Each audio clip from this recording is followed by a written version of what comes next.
Welcome to my vlog!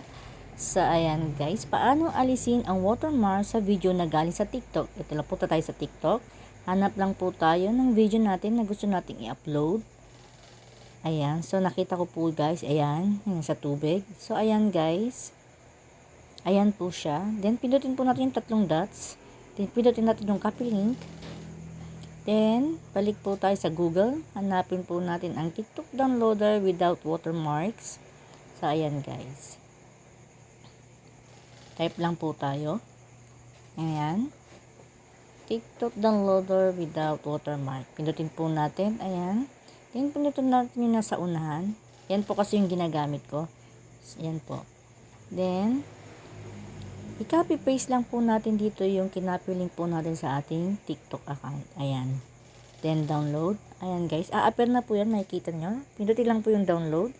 Then antayin po natin siya guys. Medyo matagal lang po. So ayan. Pindutin natin yung open.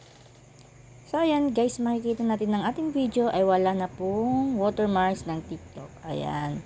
Kung anong po nakalagay dyan. Ayan guys. For more videos po. Thank you for watching. Don't forget to click the follow button.